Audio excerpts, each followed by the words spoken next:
Chapter 564, Individual Roles. Looking at the specter suspected to be Uru, Juan Oro's expression shifted. Back then, even though they had missed the optimal time for spirit channeling, they still managed to learn about the deaths on the first day and found items that could accurately pinpoint the target. Utilizing the little devil's ability, they completed the summoning, but none of the deceased spirits appeared. This led them to believe that the human spirits that angered the sea would be devoured. No further attempts were made. Nearly a year later, the summoning had actually succeeded. Moreover, it appeared that Uru hadn't drowned at sea but had been shot. This was entirely different from the backlash caused by the failure of the sea prayer ritual. Charname used Hermes to inquire about the spirit suspected to be Uru, but the target was already in a daze and couldn't recall anything. Even his appearance had become blurry, assimilated by the environment. Charname concluded the ritual and used Sala's clothes, worn over many years, to summon the spirit of the other deceased. This time, nothing happened. Charname refrained from further attempts. He extinguished the candle's flame and dispelled the wall of spirituality. In Highlander, he addressed Juan Oro. The problem has become clearer. Juan Oro didn't respond. Instead, he turned to his grandson, Fernandez. Take them out and send them home. Instruct each of them. All right. Although Fernandez yearned to hear Charname's conjecture and understand the subsequent events, he didn't dare disobey his grandfather's orders. He hurriedly led the surviving sailors out of the lounge and closed the door.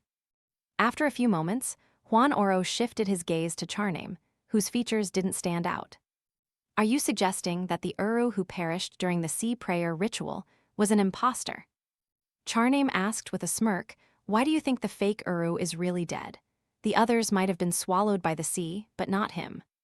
Disregarding the miraculous resurrection, nobody present could prove that the fake Uru had indeed fallen into the sea. Observing Juan Oro's silence, Charname pressed on, the real Uru should have been assassinated by those saboteurs days or even weeks before the sea prayer ritual. No, he was more likely to have been kidnapped, killed by a gun a period after the sea prayer ritual completed. After all, the living cannot have their spirit channeled. Later, someone disguised themselves as him and lived in Milo village for a period. Without arousing suspicion, they boarded the governor of the sea's wedding ship as a sailor. Right is Uru the kind with no living elders, no spouse, no kids, and not residing with siblings. Juan Oro's eyes narrowed as he spoke, more or less. Their grandmother passed away over a decade ago. His parents, children of the sea, established a separate family. After reaching adulthood, they lost control of their powers, turning into pure sea spawn. We had to send them back to the sea. As expected, they picked the sailor with the least difficult disguise, Charname remarked with a sigh. Juan Oro frowned and said, yet, everyone boarding the ship undergoes a routine inspection by another sea spawn to confirm authenticity.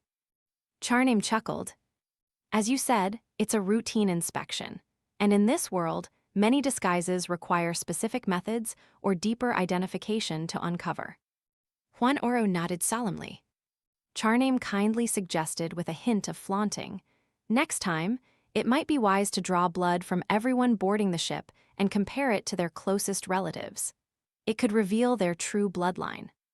That's an idea, Juan Oro tersely acknowledged. Over the centuries, the sea prayer ritual had encountered no issues, so they hadn't considered refining the details. Juan Oro inquired, what do those who disrupted the ritual want? We're not certain either, Charname shrugged, glancing towards the curtained window that led to the governor of the sea's residence. Juan Oro sensed a hint in Charname's allusion to something Louis Barry had mentioned earlier. He subtly nodded and added, when this year's sea prayer ritual succeeds, we'll release Miguel and allow him to live in Tours. By then, the failure of last year's ritual won't remain a secretive burden. There's no need for us to harm Miguel. Miguel, Charname inquired thoughtfully. He's the false governor of the sea. He used to work for the fisheries company, and his lineage traces back to Milo village, Juan Oro explained succinctly. Charname diverted his gaze, a faint smile gracing his lips. He's had his year of indulgence. Fear may linger, but everything comes with a price. The companion of the great adventurer paused, curiosity lighting up his eyes. Did your ancestor come from the depths of the sea, or did ordinary fishermen suddenly gain inspiration and enlightenment, mastering the art of pleasing the sea and gaining its favor? He inquired. Juan Oro took a moment of silence before responding, "We don't know. Both possibilities are equally plausible. Milo Village was once eradicated by the Earth Mother Church. Many legacies were severed, and we're left clueless about our ancestors' origins. On a personal note, I lean towards the second theory. We're different from typical sea spawn. The children we bear initially resemble humans. It's only as they absorb more of the sea's power that they transform into humanoid lizards. Additionally, while our strength weakens, theirs does not." Charname nodded in agreement. "I'm inclined to think the second scenario is more likely too." He then asked, "Have all traces of Milo Village's ancestors truly been erased? Is there no evidence left?" Juan Oro studied Charname for a moment before revealing, "There's some residual evidence in the underground chamber of the governor of the sea's residence, but it's just symbols and patterns. They're meaningless and indecipherable. If you want to see them, wait until the vigil ritual. But aren't you concerned about the risk of exposing our collaboration by going to the governor of the sea's residence now?" "Fair point." After obtaining other details, Charname abruptly receded into the shadows in the corner and vanished. Juan Oro watched as the great adventurer's companion disappeared and released a slow sigh. He sensed a storm brewing around Port Santa. In the master bedroom of the fifth-floor suite at Salo Motel. Emerging from the shadows, Charname adorned the silver lie earring behind his left ear. His eyes swiftly transformed, becoming as clear as a lake, and his flaxen-tinted hair cascaded over his shoulders. Franca, still radiating astonishing charm despite her male attire, tossed the earring back to Lumion. She retrieved a black rubber band from her pocket and tied her long hair into a high ponytail. "I've discovered traces of Bard," the demoness of pleasure exclaimed with joy. "Why Bard and not the other two?" Lumion sat in an armchair in front of the desk, tightly drawn curtains behind him. Deliberately returning to Trier and bringing Franca to Port Santa for her assistance, Lumion believed himself inferior to the demoness of pleasure in divination and spirit channeling. Rather than wasting the truth serum, he sought Franca's direct help. Additionally, he wanted Franca to assume the guise of his other identity, completely separating him from the adventurer Louis Barry. This would enable him to deceive those secretly monitoring him and potentially execute future deceptions. Franca shared her findings from the spirit channeling today and the completed conversation. The fake Uru must first possess powers akin to a faceless's, followed by adept thieving skills. Long ago, I know someone mentioned that Bard is a sequence 6 Prometheus of the Marauder pathway. It's highly likely he's even stronger now.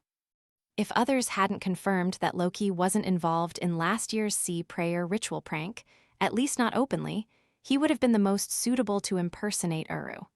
Now, the probability of Uru being Bard is higher.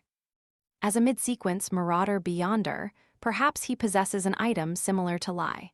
Maybe he prayed to that celestial worthy, undergoing a change in physique and appearance. Additionally, he could be imbued with mystical anti-divination and anti-prophecy traits. Marauder is one of the 3 pathways most easily influenced by celestial worthy. Lumion listened quietly, and a smile gradually formed on his face. Bard's role and purpose in last year's ritual are essentially clear. He disguised himself as a sailor, boarded the ship, stole the genuine ceremonial ring, and replaced it with a fake one. Then, he willingly leaped into the sea, feigning his death to make his escape. Lumion paused briefly before continuing. The question now is, what roles did Mad Lady and Ultraman play in this matter? So far, their presence doesn't seem to affect the final failure of the sea prayer ritual. Franca pursed her lips and paced back and forth. Mad Lady might handle receiving and communication. For instance, after Bard jumped into the sea, she could teleport over and whisk him away to prevent him from being consumed by the tumultuous sea. Only a traveler possesses such an ability. Ultraman is likely responsible for providing information about the sea prayer ritual and devising the corresponding plan. But that can't be all. He probably has other roles. Lumion leaned back in his chair, stroking his chin thoughtfully. I concur with your hypothesis about Mad Lady, but according to the information we have, entering those special waters requires guidance from the Children of the Sea, following a specific route. How did Mad Lady teleport inside? Was she lurking on the ship? Or does Bard carry some special coordinates with him? It's certainly not a physical item. Otherwise, it would have been discovered. As for Ultraman, I've always suspected he's a native of Port Santa with a profound understanding of the sea prayer ritual. He likely orchestrated the prank last year. At this point, Lumion stood up. My intuition suggests that if we can uncover Ultraman's actions in last year's prank and identify his role beyond being the mastermind, we can discern April Fool's true motives in this matter.